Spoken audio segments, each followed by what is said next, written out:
My name is Ana Maria Rodriguez. I was born on August 15th, 1939, in a little town called Miranda City, Texas. It's about 35 miles east of Laredo. Most people don't know where it is. That's why I say 35 miles east of Laredo. My father was Rosendo Rodriguez, now deceased. He died at 84 years of age in 1989. He was born in a little ranch in Mexico called La Lajia. And it's about, I would say, 30 to 40 miles from what is now called Nueva Ciudad Guerrero. Initially, the town was named Revilla. That was when the early settlers first settled, and his family actually were some of the original land grantees in that area. So eventually the name of the town was changed from Revilla to Ciudad Guerrero, and then with Falcon Dam it was renamed Nueva Ciudad Guerrero because it was moved. He immigrated, or he crossed the river, because in those days there were no boundaries, from Guerrero to a ranch right outside of Bruni, Texas now. The name of the ranch was Los Angeles. And he was 5 years old. He was born in 1905, and he came here in 1910, right in the midst of the revolution. And I can go back later, but that's where he came from. My mother was born in Laredo, Texas, and she moved to Miranda City in around 1937 because my grandfather came to work there. And my parents met each other and married in July of 1938. And I was born 1 year later. I'm the oldest of 6 children. My mother's name was Odilia Luna de Rodriguez, and she passed away on December 26th at 95 years of age. I have there were 6 children in the family. I was the oldest. My brother Juan was a year younger than I. We were very close. He died of lung cancer in 2001. My sister Rebecca Palacios Rodriguez is now, Rebecca Rodriguez Palacios now, was the 3rd child, and she, and also an educator, went on to be assistant superintendent of instruction in Alice Independent School District, where she retired from. Then I have a brother named Rosendo Rodriguez Jr. He was a criminal attorney, and he passed away in 2011.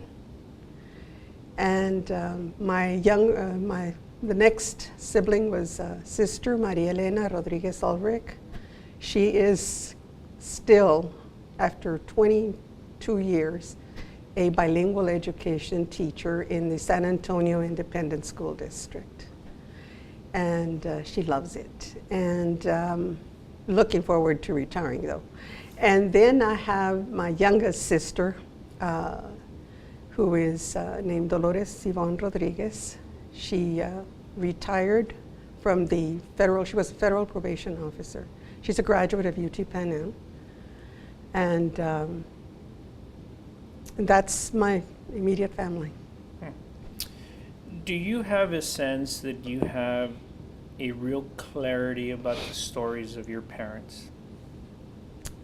Yes, I do. In fact, one of the things that I did before my father passed was I conducted oral interviews with him. So I have recordings of our history, of our family, his family as he recalled, and then up to the time of his passing.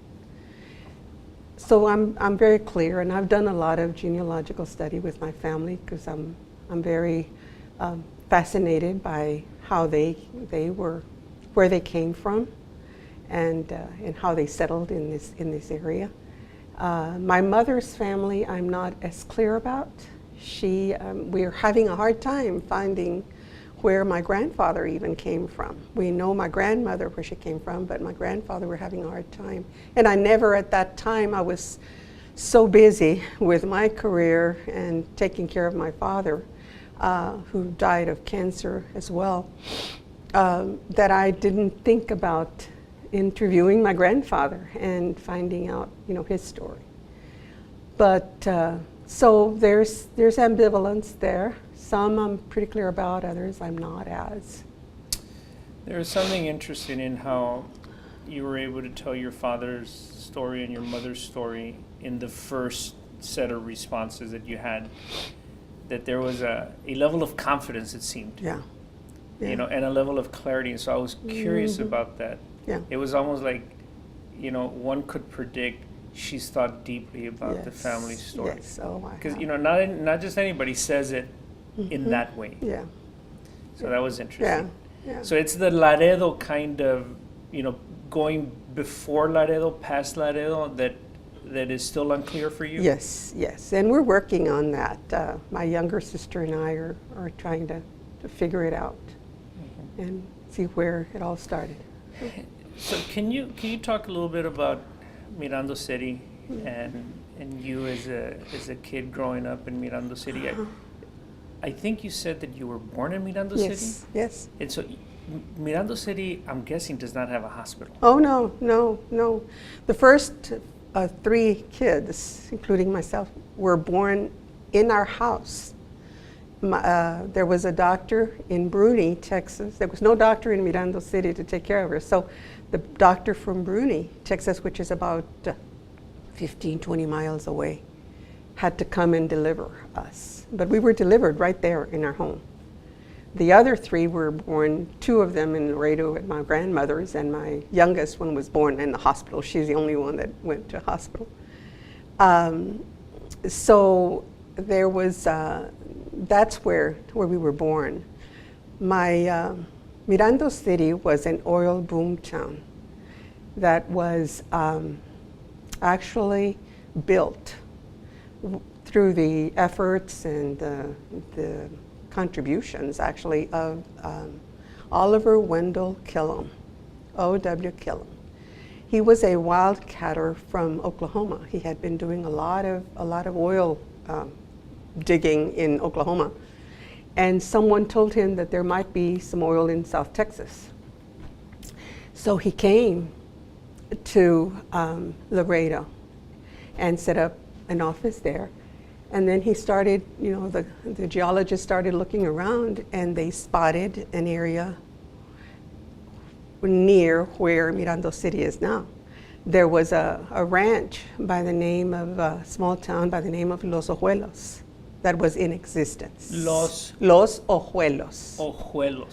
It was named because there were actually natural water springs there.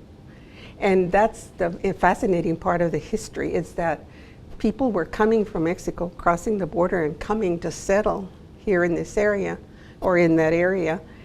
And they looked for places where there was water. And so they actually built the little town or ranch there. And at first it was inhabited by actually Comanche Indians. And the homes, the old houses in that ranch show that. And I'm getting into the stories here. Actually, the homes were built so that they have like the trenches on top where they would fight, the early settlers would fight the Comanches with their cannons or their guns or whatever. Very, very fascinating place. But that's, eventually my father's family moved to Los Ojuelos because one of his uncles was the owner of the land where the ranch was built. When you were a child in Mirando City, how many people lived in that place? It must have been, I would say, close to 3,000. Eventually it started dwindling because when oil was discovered, it all of a sudden, O.W. Killam decided to build a town. So my uncles and my father helped to build this town. They actually made the streets. They bulldozed the country and built the roads and so forth. And Killam set up his shop in that town. So pretty soon we had banks, we had car dealerships. There were quite a few businesses there. And so for a while, the town was built around 1921. By the time that I was born, it was a pretty booming town, and people were coming because they were working in the drilling. They were drilling for road. Even in the midst of the Great Depression. Yes, that's when it all began to happen.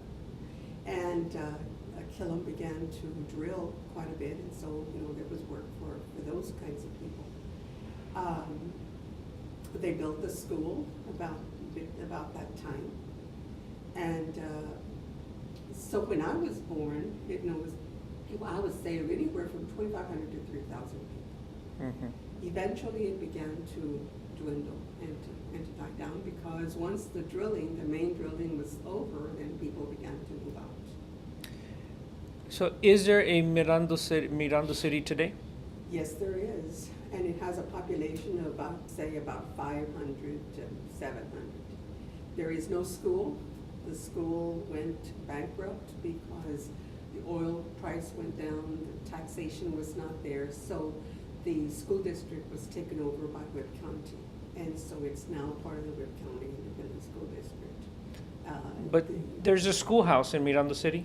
No, well, the building is there. There's no school. Okay, so the children from there go to Oilton and Bruni. I see. Because Oilton and Bruni are part of the Whip County schools, and there's more of a population there, so the children are bused to Oilton and Bruni. Do you have any relatives there still? No, I don't have any relatives. We have friends, but no relatives living there. So you went to this school that was fairly new, Yes. and you began there in the first grade? No. Well, yes. Yes and no.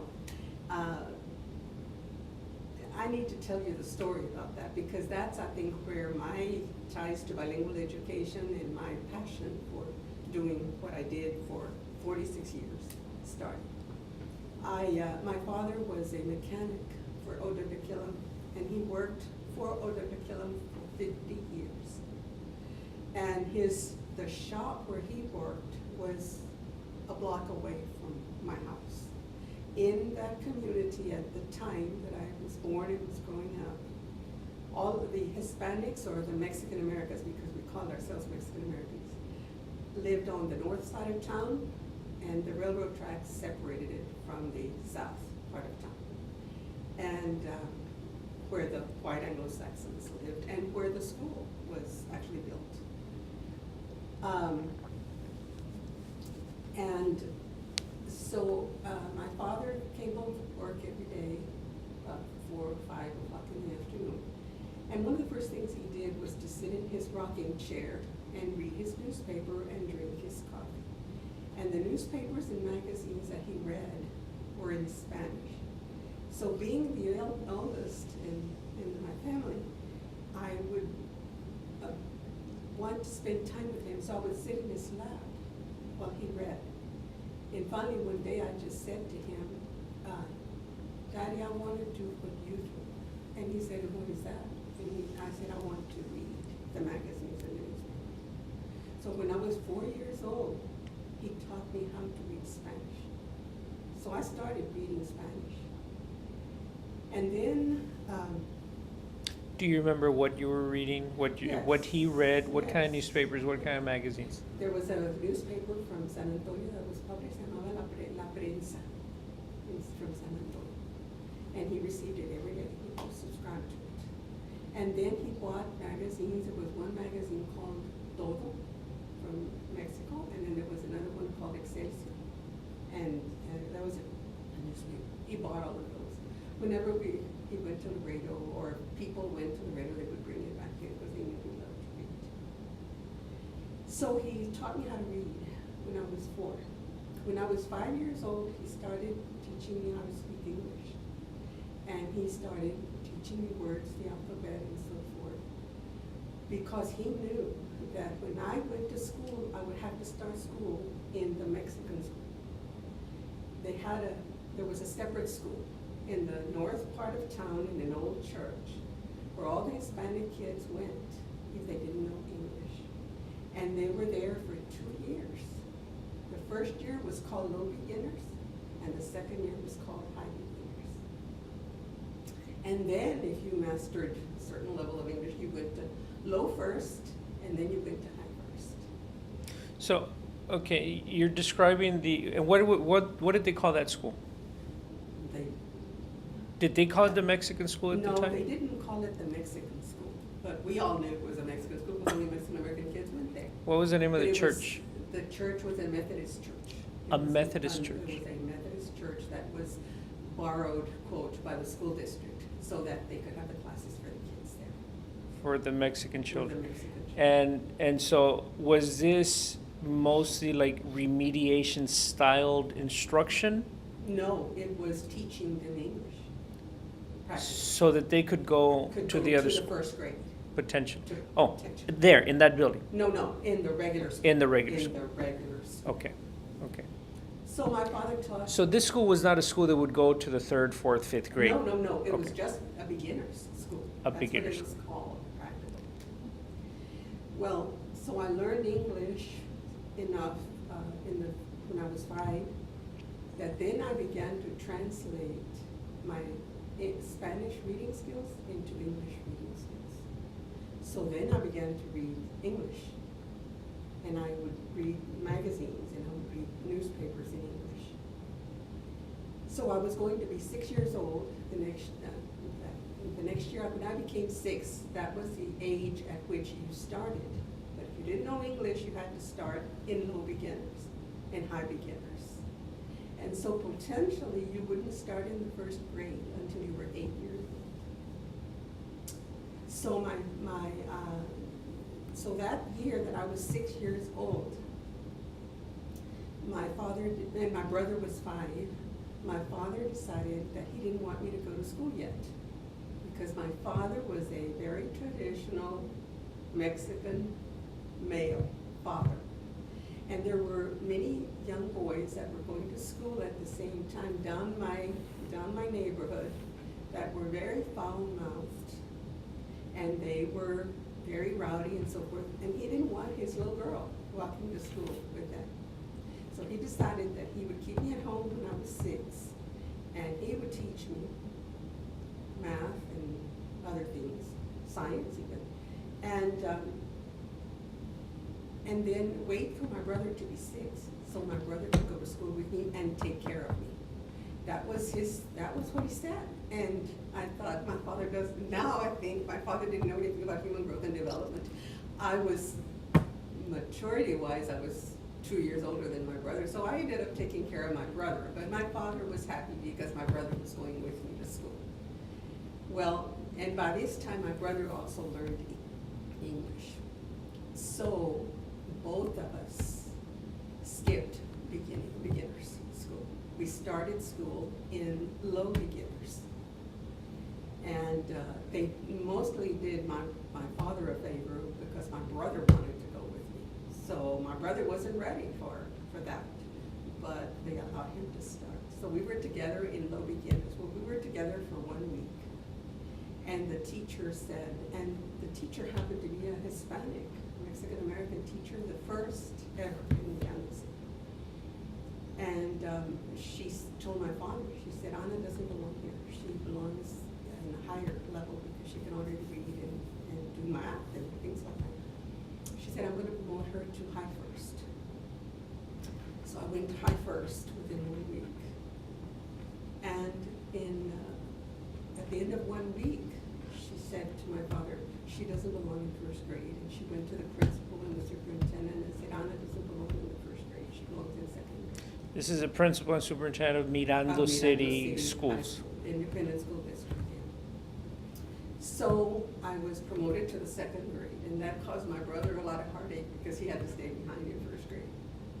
So I started school in the second grade, which was my level, really, because I was 7 years old by that time. And this is the regular school? The regular On the school. other side of the tracks? Right, on the other side of the tracks.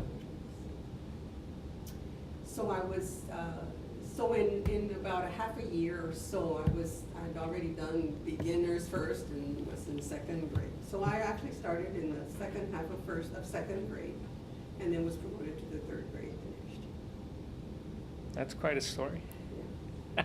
Yes. Have you written about that story? No, I haven't, and that's one of my reinventions of myself. I want to do that. I want to not only write my story, but the story of our family, because now I'll get into my passion.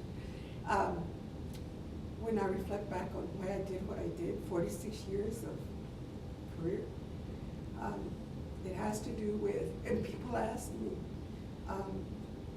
they ask me when I worked with teachers and principals and so forth, how come you made it? How come you were Mexican American and you grew up in very dire conditions? Because we were economically very poor.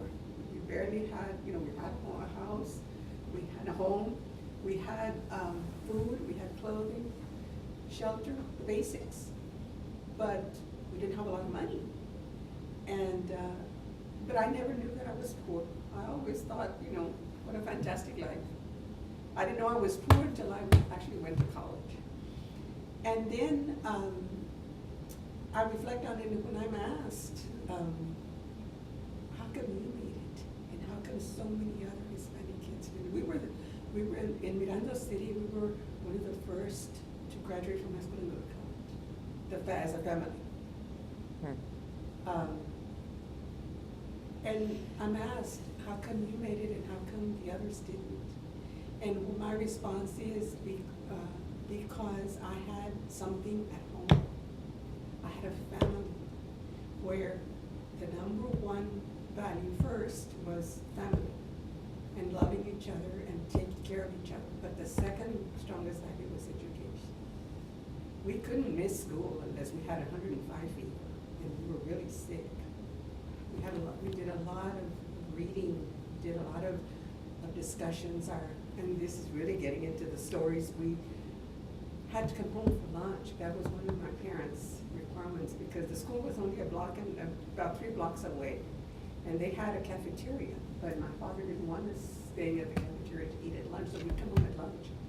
And we would have our group session as kids with my parents. And we talked about everything and anything. What happened in school today?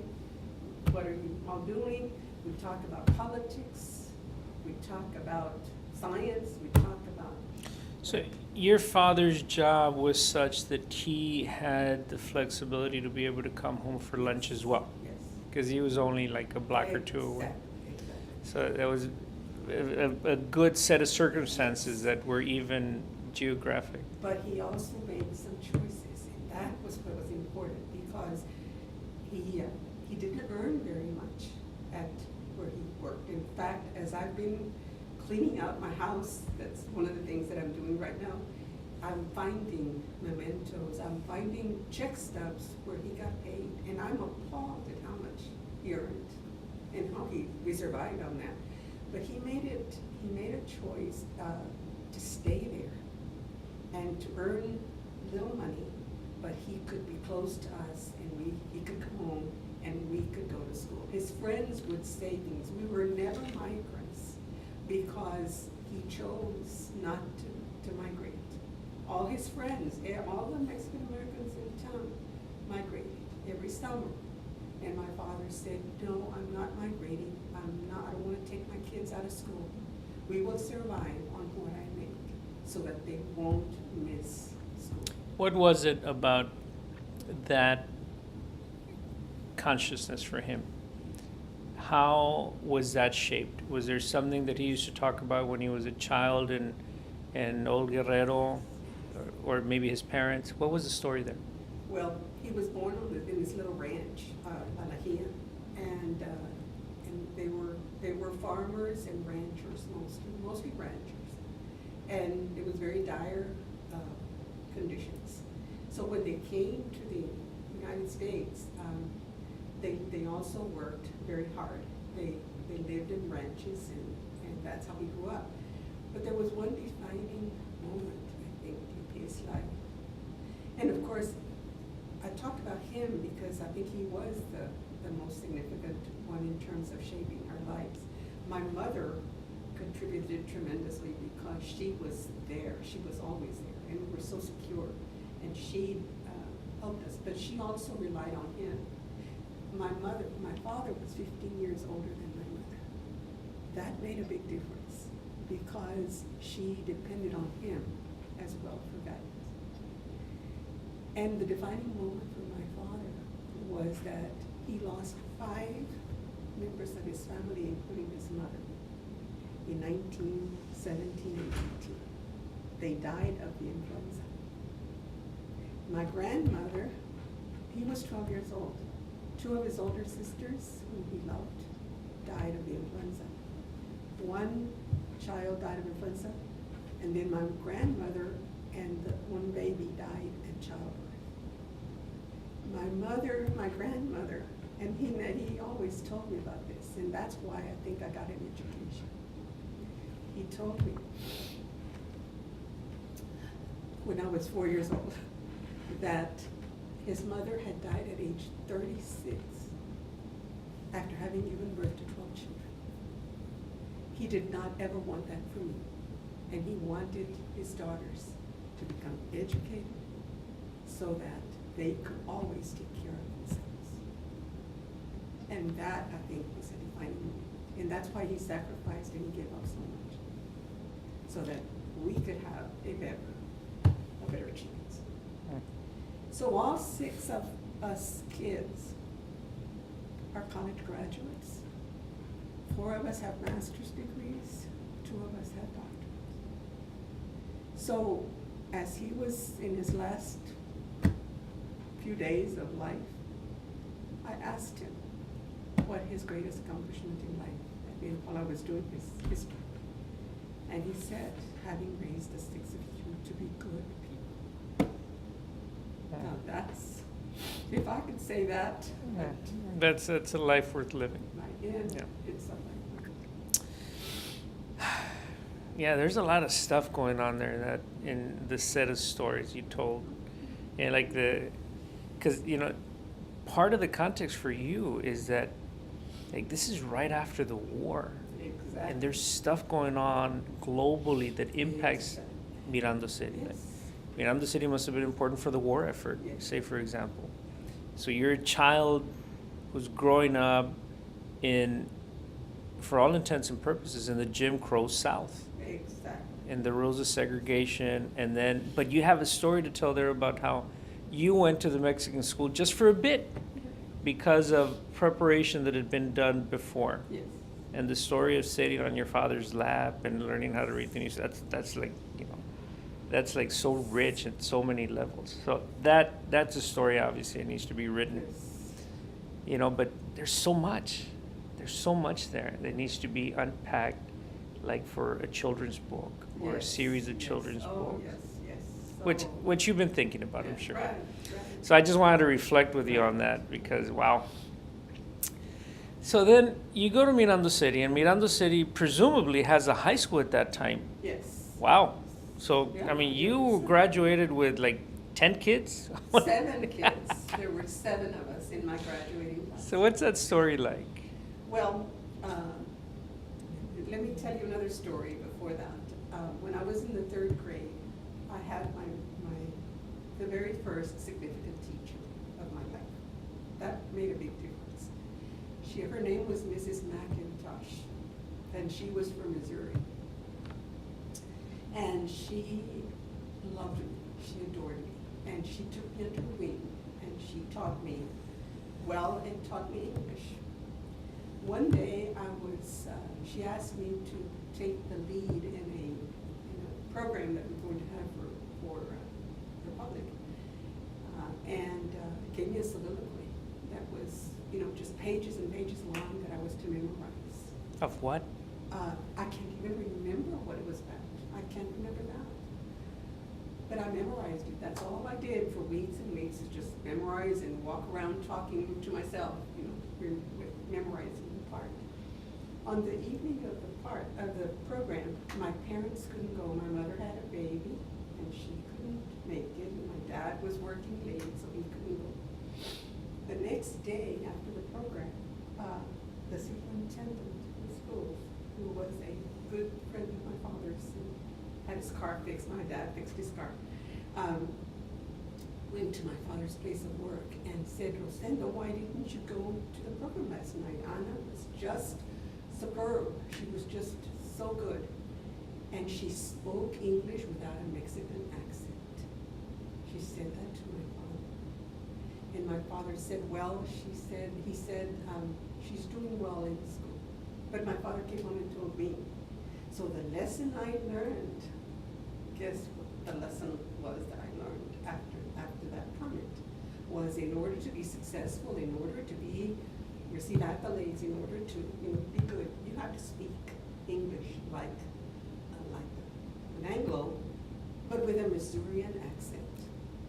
It was okay for me to be speaking like Mrs. McIntosh, and my English was imitating hers. That was okay, but my Spanish accent was not okay. I learned that in 3rd grade. Well, then I went on, elementary school, then went on to high school. And in high school, there were so few of us in high school that everyone had to compete in everything. We participated, all the boys played football. There was no question that the boys played football. But you didn't have enough boys for a team. They did. They had 11 boys. For an 11-man football team. An 11-man football team. Once in a while, they had 1 or 2 extras where they could substitute. The last year that my brother played. So no injuries allowed? No injuries. Well, let me tell you, my brother was a senior when the last year that he was in high school, and he had an accident. He and a friend of his had an accident. And both of them hurt their arms and their bodies and everything. And we were playing our rival, who was Bruni, and that was the biggest game of the year. So the doctor says, you 2 guys can't play, and that left the team with nine boys. And my brother and his friend said, no, we're playing. And without the doctor's permission, they played. And they ended up on the field with only 7 boys, but they played. And that was the heart that they had. And being in a small school had a major impact on my life, because everybody got to do everything. We participated in everything. I was in almost every what do they call extracurriculars? No, not the extracurriculars. Like UIL? UIL, yeah. In the Plastic League. Plastic League. In poetry reading and extemporaneous speaking and debate, spelling. I even did typing and shorthand. But we competed in everything, and that allowed us to develop and to grow. The high school was so small that we only had about 4 or 5 teachers, and they taught almost everything. That's, in my freshman year, I met my second best teacher, who was my English teacher, Mrs. Harvey. And she was the first person who told me that I should go to college and be an English teacher. So so she kind of took in her wing for my 4 years in high school. However, there were and all the boys played football, all the girls played basketball, I played basketball, all the sports that you can think of, and so forth. And all of my sisters did too, because that was what we did. But we still had the differences.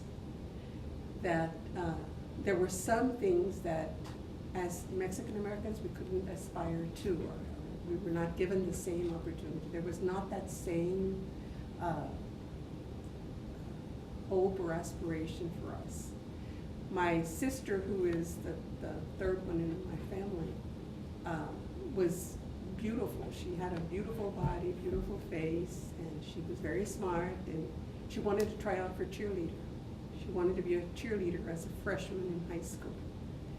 And the Anglo girls came to my house to ask her not to run, because if she ran, then this other girl would not make it, and they wanted her on the team of cheerleading. That was stunning, because there had only been one Mexican-American girl that had ever made it to cheerleading. The Mexican-American girls were just not cheerleaders. What was your parents' response? My father and mother were very upset. They were very upset, and so we had a family meeting. I think we invented family meetings because we would have family meetings and we would talk about it. And we all decided that she should run for cheerleader. And lo and behold, she was elected. She was the only one elected with 100% support from the student body. And so the other girl missed out? Yeah, the other girl was down. And that created problems when they were getting ready to practice and do things like that. But she was a cheerleader for 4 years. She was elected for 4 years. And the first one to be elected as a freshman. This is your sister who Was the assistant superintendent for Alice ISD. Does your sister reflect on that story much? Yes, she does. Yeah, she remembers. And because of those experiences, she made a big difference in Alice Independent School District. She was a teacher. She started as a teacher there in Alice. And one of very few Hispanic teachers in Alice at the time in 1965. And she, in Alice, there was a great deal of discrimination and separation of the two cultures. And she and another friend of hers changed all that. They changed the rules of the game so that Mexican-American girls could become cheerleaders in Alice. And so, and she had a lot of that kind of impact. And eventually up until she became assistant superintendent. And so Wow. now she's doing it, and she's involved in so many other things with her granddaughters. One of her granddaughters just graduated from high school, and she made sure that she was, now the story in Alice has changed, you know, it's mostly Hispanic kids in Right. Alice now. Yeah. So those were, there's so many stories. Yeah, no. In terms of the high school. We would need days, Yeah, days that's and days. fine to Yeah, write a yeah, book. yeah. I think that for the purpose of this conversation, I think because we have Yes. a little bit of limited Yeah, time I frame know. here, but so you graduated from high school in 57, 58. 58, and you did what after high school? Well, I was the valedictorian for the graduating class of 7. My father used to make fun of me. He said, "You're the valedictorian of 7." But even that was an interesting. That's another story. So the racial makeup of the 7? 1 Anglo and 6 Hispanics by that time. And the Anglo was supposed to have been the valedictorian, or so they said. But they didn't figure the average until the day of graduation in those days. So we didn't know who was going to be valedictorian because we had to take finals and we did all of that. So at graduation, it was announced and I was a valedictorian. And that, pardon my expression, all Hell broke loose. loose. That's very stressful. Yes. You don't know it until was. graduation. Yes, yes. Great drama. Oh, yes, yes.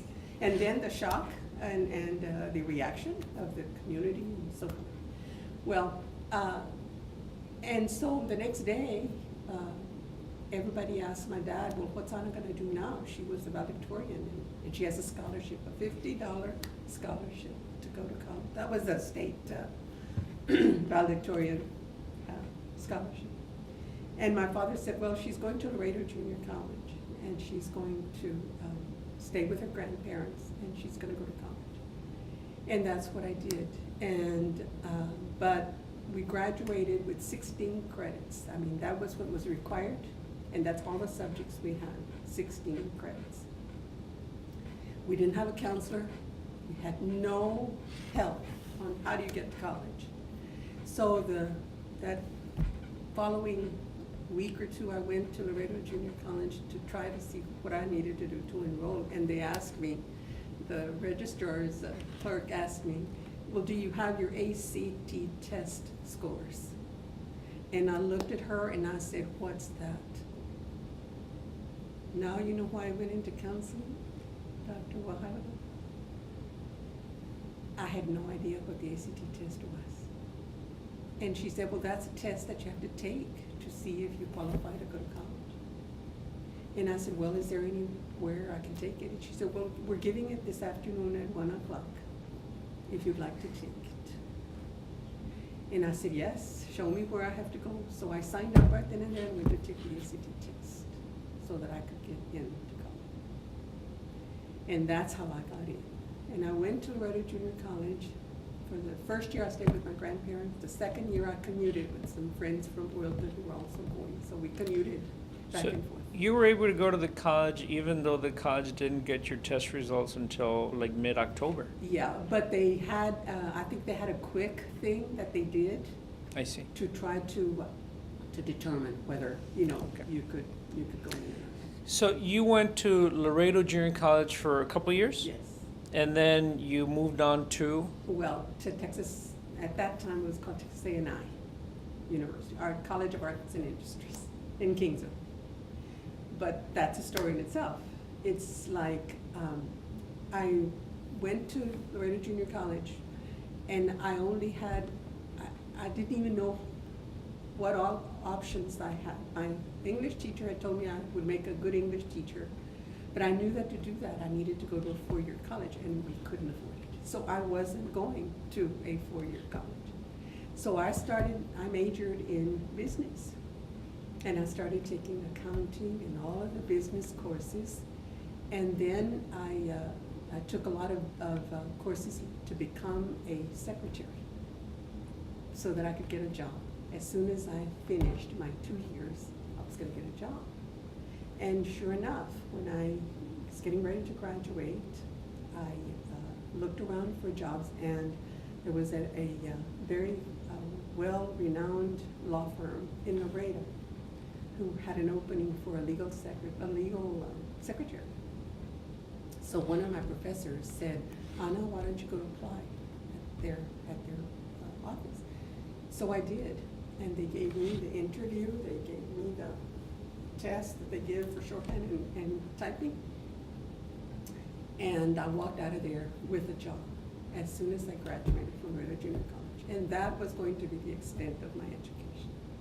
I was going to go to work to help my dad and my brothers and sisters go to school. That was always what I was going to do. Well, one day I was sitting towards I guess it was the beginning of May. I was sitting in my economics class, and the bell was about to ring, and this young woman interrupted the professor and gave him a message. And the professor read it and said, Anna, when the class is over, you need to report to the dean's office. And I nearly died. I thought to myself, what did I do? That was my first reaction. So I said, okay. So after class, I show up to the dean's office, and Dr. Laird says, well, Anna, he says, I have some very good and important news for you. He says, you are going to be the valedictorian of the graduating class this year. And I just, I was dumbfounded because I had not ever even thought that there was such a thing, that was a possibility. And so then he asked me, he says, and so you need to start preparing your valedictory speech. And he says, and then what are you going to do next? Where are you going to transfer? And I said, I'm not. I said, I already have a job with a man law office. And he says, you what? And I said, yes. I said, I can't afford it. My parents can't send me, and so I have to work. And he said, that is just not acceptable. He said, you have to go, and you have to finish your degree.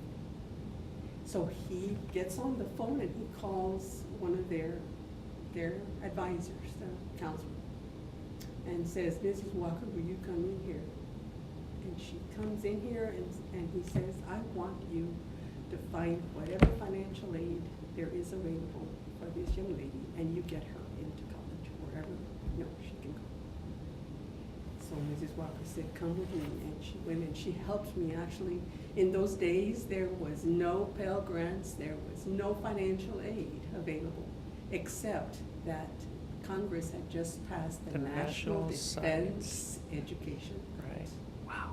1959. 1959, that's right. And so she helped me fill out all the forms, and she helped me write the application for A&I, because I said that's the only place my parents would let me go. She said, well, you go home and you tell your parents that we've already applied and we're getting you the aid. So I went home, told my parents, and my father said, well, if you want to go, that's up to you. He said, we can help very little, but if they can give you this, there were loans, there were no grants, it was a loan. Well, I didn't even know where A&I was.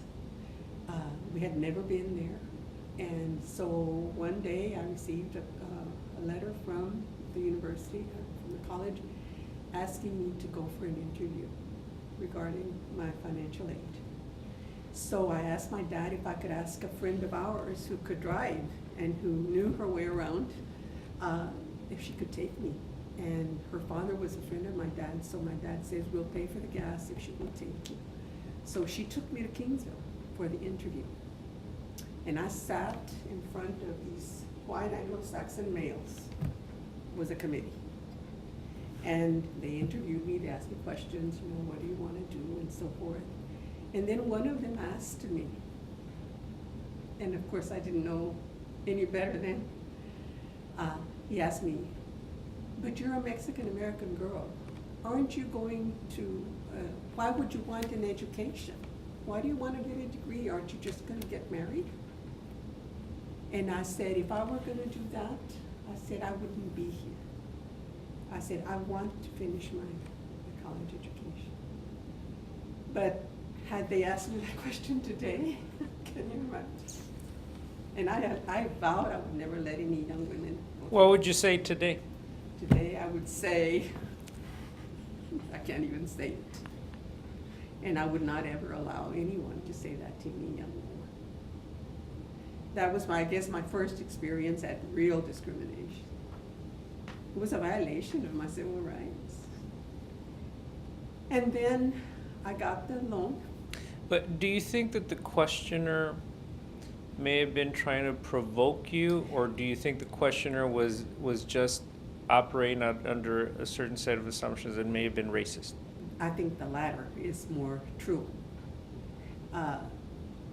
I would, because of my own personal view of life, I would like to think that he was also trying to ensure that I had my act together in terms of why I wanted to do this. But I don't know. So I went to A&I, and I got my degree. And of course, I had taken so many business courses that I was able to transfer many of them, and then I had to have a major and a minor, so I ended up with a double major in business administration and in English. And that was quite an experience itself, because the only B I have on my transcript in English was from a professor who told me that he would not give me an A even if I deserved it, because he could not imagine a Mexican-American teaching English in high school. And he said that to me in front of a friend of mine who was very upset because she got an A and I got a B in the course. Yeah, a white friend of yours? Yes, a white. And she said, this isn't right. She says, you deserve the A, I deserve the B, because I was coaching her and I was tutoring her. And we'd study together and all of that. So she said, we've got to go challenge your grade with this professor. And so she went with me. She said, I'll go with you. And so we went, and we confronted him, asked him, what grade had I made on my final, and why did I drop from an A to a B? And he told me to my face. That's quite a story. It is. Who was your friend? I can't even remember her name. I can't. It would be interesting. She was a white. It would be interesting Yes. to reflect on this story with her. With her. Today. Yes, yeah. Yeah. Because Yes, it would. took a certain level of courage Yes, it did. on her part. On her part, to go with me. Or naivete, maybe. Yeah. Maybe she just didn't know. Yeah, yeah. But if she was a girl from South Texas, she Yeah, must have she known the must- landscape. Yeah. I can't even remember. I can see her face, but I can't. But you'll remember later, you think? I hope so. Yeah. Or have you not thought about her in a I while? think somehow the name Jackie comes to my mind. Uh-huh. Jackie is Okay. you know, but that's. So a girl from Corpus or Yeah. somewhere? Could have been from Corpus or, one of the surrounding areas. Well, that's interesting. So you finish A&I A&I. in 62, 62. and with an English degree and a Business. business degree. And so what did you do after that? I was doing my student teaching at Robstown Junior High School. Cotton pickers. Cotton pickers, yes. And I was doing it at the junior high school. And there were only 2 Hispanic teachers in that school teaching. They were both male and math teachers.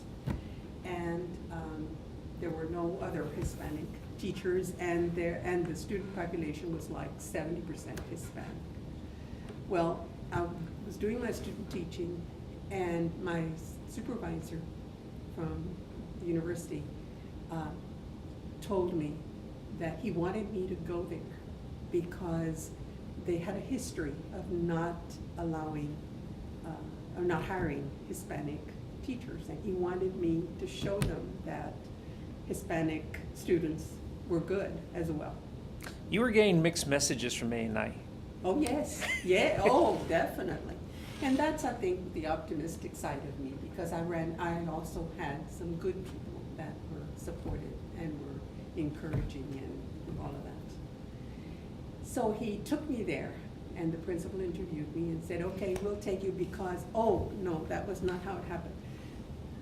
Dr., I can't remember his name either, but I'll remember it. He said, I'm going to take 2 or 3 transcripts of coursework to the principal, and I'm going to show them the 3 transcripts, and I'm going to ask him, I'm going to block out the names, and I'm going to ask him to pick the transcript that he thinks belongs to the student that would do well at that school. And so he took 2 white transcripts of 2 white students and mine, but he blotted out the names. So Mr. Philbert, the principal, looked at him, and he studied him and studied him, and he finally picked one, and it happened to be mine. So the supervisor said to him, you promised that you would take the student regardless of what the name was. So now you've picked. And so he said, okay, I'll give her a chance. So he assigned me to who was known as the best worst English biddy in the building. A teacher who had been there for 30 years, and she kind of owned the school. She ran the school, and nobody dared to cross her. And she had, she was one of those perfectionists. And she had 5 classes of all of the top level students in the school. In those days, students were tracked. Remember the tracking days. And they had sections A, B, C, D, E, and F, and G. And Mrs. Lorenz had all of the A students. So I found myself student teaching in a classroom of 5 classes of all of the white Anglo-Saxon kids. 1 or 2 few Hispanics, maybe 1 or 2 blacks. And the top level kids, many of them were Jewish, and they were the sons and daughters of the bankers and the business owners, the doctors and lawyers in the community. So, but I decided that I was going to show them. I was going to do a very good job. So one of the first things I did was to tell Mrs. Lorenz that I would be glad to take all of her duties and do whatever she did as a teacher so that she could have time to do whatever. And she just loved that. And so she gave me all her duties. I did all her lunch duties and her everything. Well, it was a fantastic experience because I was getting a chance to teach English. These were the kids whose parents came to school all the time, and they were on top of everything. The kids were doing their homework. I mean, it was perfect. So then I graduate.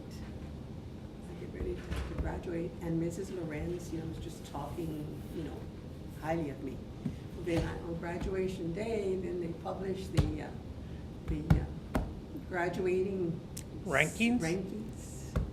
And I'm one of 3 students who's graduating summa cum laude at A&I that semester.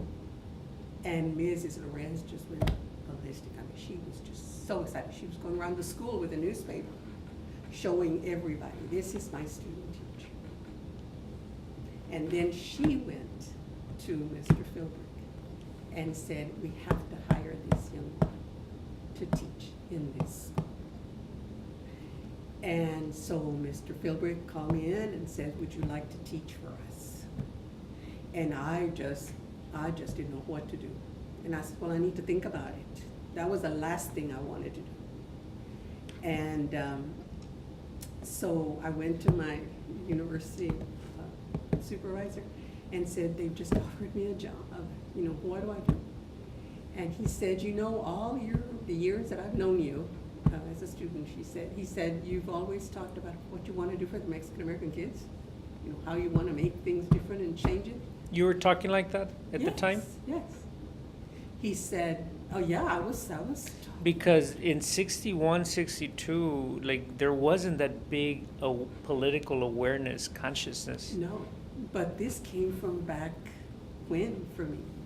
That was what I wanted to do when I was in Miranda City High School. I wanted to do it. I wanted to help kids have a better chance and have a better opportunity and better guidance than I had had. I had no role models. I had no one who could take me by the hand. And in the meantime, I'm in college and doing all this. In the meantime, I'm taking kids in Miranda City High School who came after me by the hand, and I'm telling them what they need to do. If you're going to college, you need to go take your ACT test. You need to apply for college. When you'd go back during Christmas, summer. The summers, weekends. I still have Miranda City kids who come and thank me and say, if it hadn't been for you, I never would have gone to college. And they're professionals. Well, and I was talking about that to my university supervisor. So he convinced me to take the job. So I said, bueno, Dios por delante, let me try this. And I had friends in Robstown, and one of the friends offered for me to stay in their home with them because I'd never been other than my home and in college at the dorms.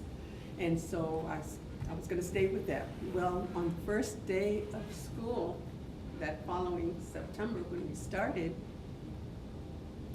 I got my class rosters, and I had 5 classes, and I looked at the names on the rosters, and they were all Garcia, Gonzalez, Martinez, Gutierrez, etc., etc. Once in a while, I'd run across a name that was not Hispanic. Does the name Gene Upshaw ring a bell? Oh yeah, Gene was my student. No way. Yes. And his brothers. And, well, that's another story. Oh, there's so many stories. When was Gene Upshaw your student? Well, it had to have been, and I don't know whether it was Gene or one of his brothers who was my student. In 1962, 63, 62, because I remember visiting in their home because one of the things that I did. He was a big guy, wasn't he? He was huge. And that was the thing, it's like, I was 22, I was 22. But I was tiny. I was 5'3.5", and I was very, very skinny. And so my students were much bigger than I. And the Upshaws were students who were much bigger than I. And I had never had black students. Well, I looked at my roster and I went to my first class, and guess what sections I was assigned for that year? Sections G, H, I, J, K. These were the kids who were 15 years old and 4 months waiting to be 16, in the 7th and 8th grade waiting to drop out. They were so behind, some of them couldn't even read. And they had their motivation on them. One of the things that I did was I wanted to know where these kids came from. And so I made it my challenge to visit every home of every child, every family. Where was that instinct from? From probably my own family, because I knew that it was family, and the background where you came from and the support that you had was what made the difference. Did you take a class in college where maybe somebody talked about that and you said that makes sense? Yes, Dr. Steinball, I'll never forget Steinball at A&I. He was one of those that challenged you. You're thinking, if you said, black is black, he would say, why not orange or why not red? How can you, to force you to think about, and lots of social issues. These were secondary education. Do you know what Gene Upshaw would become? No, never did I imagine. Gene Upshaw would become one of the most celebrated football players in the history of the National Football League. I know what he did, yes. I remember his home, I remember his family, his mother. I was there. And I visited every home. I walked the streets, and the other teachers would say, how dare you do that? Aren't you afraid they're going to do something? And I wasn't. I never was afraid. So I'm gonna tell you stories about Gene Upshaw, and then see if you can connect to maybe his Robstown upbringing. Gene Upshaw became the president of the Players Association, and like in the last 50 years, there have been few people who have advocated for labor rights like he has. And I don't know I haven't read his autobiography I just know that he was from Robstown. Yes. He went to A&I. Yeah. He played football and then became a Hall of Famer with the Oakland Raiders. Yes. Do you suppose there was something about Gene Upshaw's upbringing that would later in life become a defining kind of purpose for him in labor rights?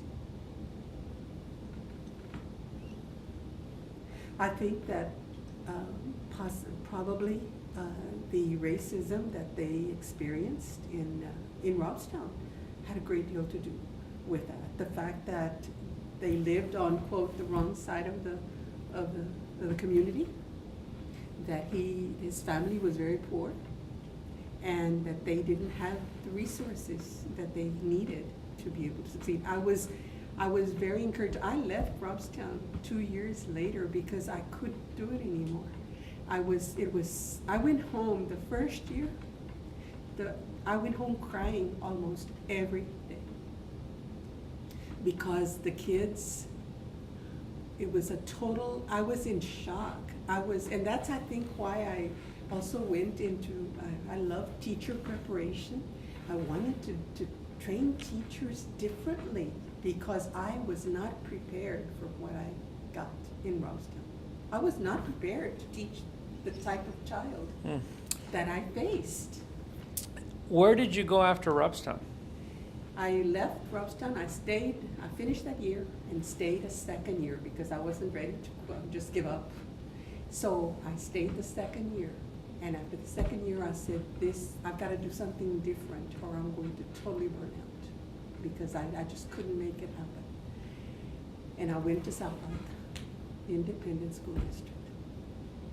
And Zapata was 360 degrees different from Robstown. In Zapata, and one of the things that I became very aware of in Robstown was the lack of awareness, lack of knowledge, the lack of of acceptance of the cultural heritage of the Mexican American In students Robstown. in Robstown. Wow. And it was so And the rich in blacks. Robstown. Yes, yes. But the kids were, I mean, they had no clue Hmm. who they were and where they came from or whatever. They may still not know. They probably don't. And their backgrounds, their value systems were so different from mine, especially in terms of appreciation of their heritage and the teachings of the culture and all of that. Well, I go to Zapata, and Zapata is totally 380 degrees different. In Zapata, there is a very rich history, and the awareness and the knowledge and the pride is there. I mean, the kids know it, and their parents, and I mean, it's just, I'm walking into what I had grown up with and what I knew. And so I started teaching freshman and sophomore English, and it was a fantastic experience. I stayed in Zapata for 7 years, and I did everything. And I was the only single female teacher in the high school, so I got assigned to all the extracurricular activities. So I sponsored all the clubs and all of that, but that got me to know the kids.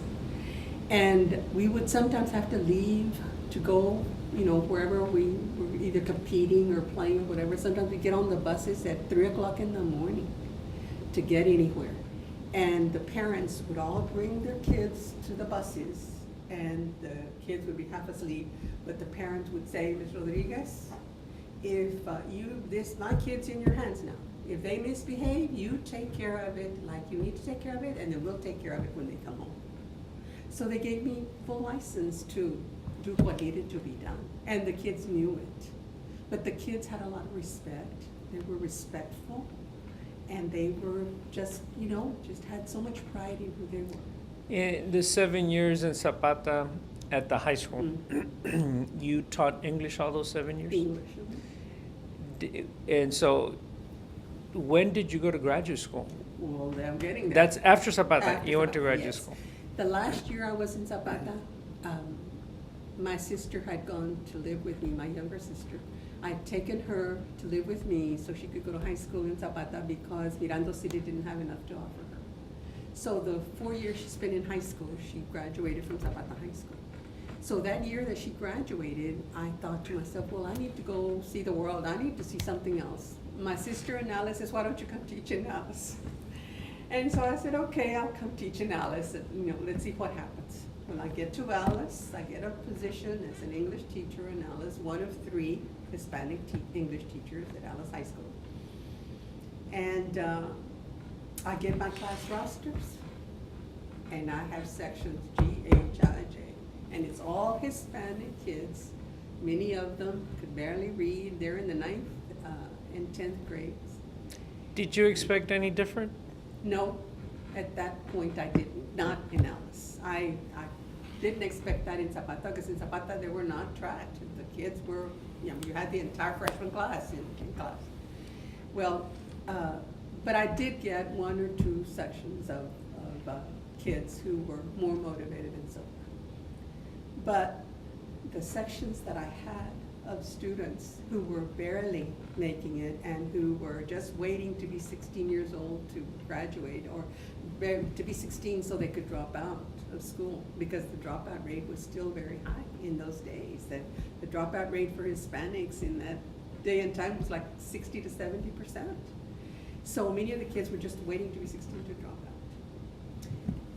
out. And it was my classes in the late afternoons that were the hardest, because somehow the kids have been placed in these classes, and these were the kids that really needed a lot of help. So I had a lot of kids who were very unruly, and they were misbehaving, and just did all sorts of things, so it was very challenging. But one day I took stock, and I said, what do I need to do to get these kids motivated? And I was getting ready to teach the novel. And I looked at the novel in the textbook that we had to read, and I looked at my kids, and I said, there is no greater disconnect here than what I'm seeing. I mean, they had the novel we were going to read, and I can't even remember what the novel was, but it was, the kids could just not relate or identify with this novel. So I said, you know what, I'm gonna start looking for another novel that maybe the kids can relate to. So I started looking through the English literature that they send us about books and so forth, and I came across a book called, by the name of Yo Soy Joaquin. The poem? No, well, or was there a book? I'm sorry. It Or was, what- or no, was- there was a book, a paperback, Uh-huh, that was named Joaquin. okay. Okay, and I don't know if it was based on the poem or what, but it was a story of a young Mexican boy who lived in the streets of Los Angeles, and he was a delinquent, and he was homeless, and he was always getting into trouble, and so forth. But it had a lot of the same kind of background and experiences that my kids had in Alice. So I decided, I asked, and I went to the head of the department, and I said, I need this novel because I need to find something that my kids will read and that they will get into so that I can teach the novel. And she says, well, we don't have any money in the department to order the books. We have to use the one in the textbook. And I said, well, would it be okay if I bought a class set of the book with my own money and then we could read it? And she says, well, if you want to do that, if you want to spend your money like that. And I said, I do. So I ordered a class set of the books. And on the day that the books arrived, it was time for my 6th period class. And this is the class where I have a lot of troubled kids. And I could sense there was a lot of troubled kids because they misbehaved a lot. So I took the book, the class set, and I distributed it. And I said, we're gonna read in class today. We just came in, we're gonna start the novel today in class. And you're gonna be the first period that gets it. So I started reading the first chapter. And as I'm reading, I'm reading aloud because I wanted to give it the emotion that it was about. Well, by the end of the class period, you could hear a pin drop. There had not been one outburst of anything. The kids were just glued.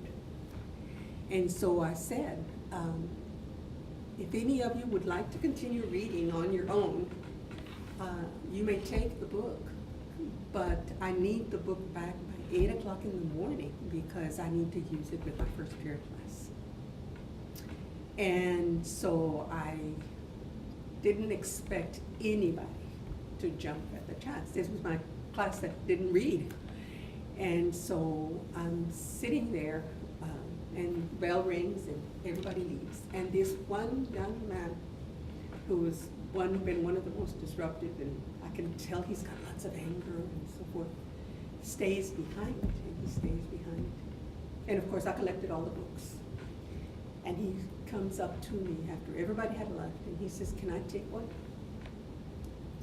And I said, yes, would you like to take it home and read? He said, yeah. So I gave him the book and never expected the book to come back in the morning because I knew he had already been in trouble with the law. He had been caught stealing and things, and you know, English teachers in the lounge would say, don't leave your purses in your room because it's gonna get stolen and blah, blah, blah. Well, the next morning, I'm sitting in my classroom getting ready for my first period class before 8 o'clock, and in comes a young man with the book in his hand. And he puts it on my desk, and he says, that was a good book, miss. Boy, I wanted to die. And I said, you read it? He said, yeah. He said, I finished it early this morning. He stayed up all night reading it. He said, that boy in the book, that's me. And the tears just started rolling down my face. Well, I said, well then, and by this time, because he's so rowdy, he's sitting right next to my desk, you know, all in class. So I said, well, maybe as we start reading, I said, you can help me read. I said, and then you can help me with a discussion since you've already read it, and maybe you can contribute to the discussion. I said, okay. So the next, by next class period, when they all came back, he did. He started contributing. He had never contributed in the past. Well, then he started, after that, he started staying after school. And just talking to me, like he wanted to tell me his story. And one day, he told me his whole story. And when he was done, we were both sobbing, and I didn't know what to do, what else to do, except to go and just hug him and hold him. And he needed a lot of help. And there was not a counselor in that building that I knew who could help him any more than what I was doing for him. And that was a turning point in my life. I decided that I was going to go back to graduate school and I was going to learn how to work with kids like him. What was the boy's name? I knew you would ask me that. Because, I mean, you can find this kid. I'm sure. Vidal was his, and I can't remember Vidal was his first name or his last name. But it was I thought, one of the things I thought, as I reflected back on my life and my career, I thought of finding him one day to tell him what a difference he made in my life. And his story is so painful and so private that I can't even share the story with anyone. But I don't know that if I'd had his circumstances, his life, I would have made it in life. Wow. To make a long story short, after that, I took him under my wing and I started helping. He had a girlfriend, and he was a junior by that time. And but he didn't have he had a mother, but you know, no father, no work, no money, etc. And he wanted to go to the prom that year, but he didn't have the money for tuxedo, for everything that goes with the prom. So I said, would you be willing to work if I could help you find a job? And he said, yes. He said, I would be willing to work. He said, but nobody will hire me because they all think I'm gonna steal. And I said, well, first of all, I said, you can work for me. I said, I have papers to grade, I have things that I need to do. I said, and if you would be willing to stay after school for an hour or so, I said, I will pay you. And that way, you know, you can have enough to go to the prom. And then I said, now I'm gonna try to find you a job. So I went to my brother-in-law, who lived in Alice, and knew a lot of people in Alice, and said, can you help me find this young man a job after school? And I said, and you can tell whomever hires him that I will be responsible if anything is ever missing or what. And my brother said he'd help me, so he did. He found someone, a friend of his, that would hire him at a little convenience store. And so he started working. And I would go and pay him a visit every once in a while, and he would come and report to me that everything was going fine and so on. And he went to the prom, and he got all that done. It was at the end of that year that I decided I had to stop teaching and go become a trainer of counselors and teachers.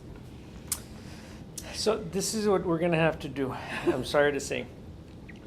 This is, you know, with your approval, of course, this is gonna have to be at least a 2-part oral history. I'm sorry I've made it so long. No. This is, no, I wouldn't have it any other way. This was terrific storytelling, but we need to set a date to do a second installment because we're just on like 1972, 73. Yeah. And I haven't even got the pandemic. I know that. So we need, yeah. So if that's okay, if we can set a date so that we can, and I'm saying this especially because there's about to be an event that happens in this room. Oh, okay, okay, Yeah, yeah. yes, uh-huh. And so, you know, I should have predicted, right? Yeah. That, yeah, but, so my apologies for that. No, for, no, I'm sorry. but that's I, taken so I, long. like. I've never told my story before, that's what Wow. is so amazing. But it would have been unfair to really speed it up, because like, if we had sped it up, we wouldn't have gotten this story. You know, if we had sped it up, we wouldn't have gotten the story of, you know, the person you student taught with, which is such a beautiful story, or the story of the cheerleaders coming to the house. Wow. So can we do that? Can we Yes. put a wrap on Yeah. today, and then let's find out when in the next couple of weeks, you know, you might have some flexibility in your schedule so that we can do this again. Okay. And I promise that next time we'll have much greater time allotment, Yeah. because, Okay, that's fine. is that okay? That's fine, yes. Okay, good. That's great. So as long as we understand, we're not done. No, Okay. I'll put that on hold. Okay, yes, but you know, it also It's gives you a it's a chance. good stopping point. It gives you a because that's when I made the transition. Yes, from yes. public school teaching That's right. to graduate school and then on. to It the also is an opportunity to reflect on some of the stories you shared, you know, and Yes. to think about, you know, find out what the exact title of that book was. Yes. Because I'm curious, because, you know, at the time, Yes. like in 68, 69, Corky Gonzalez wrote the Uh-huh. epic poem, I Am Joaquin. Joaquin. More or less? Yes. More or less? Uh-huh. Yeah. 67, yeah. And so 67. he wrote it out of his Denver experience, but Uh-huh. really out of his Chicano experience, right? Yes, yes. And so as you were telling the story, I thought, Oh, is this Barrio Boy by Ernesto Galarza? I thought, no. is it? it's No, it's not. The It- name I of was it- thinking, what story is this? But I'm thinking that it was young adult literature Yeah. of a book that did not become a classic, Yeah. but that was important for a kid like Yes, this kid yes, Vidal. Yes. I think that's what it was. So it's one of those, you know, novels of the time, Yeah. young adult, that didn't really gain traction, but, you know, had its purpose. Yeah. Yeah, yeah. Like there was one about a kid in LA called, and it's right on the tip of my tongue, but I remember reading it many years ago. But it was a protagonist named Danny. Bueno, the protagonist here was named Joaquin. Joaquin. I remember Yeah, that. yeah. Okay, That I okay, remember, okay. Joaquin. Okay. Well, it wouldn't be hard to find, Yeah. actually. Okay, good. So thank you.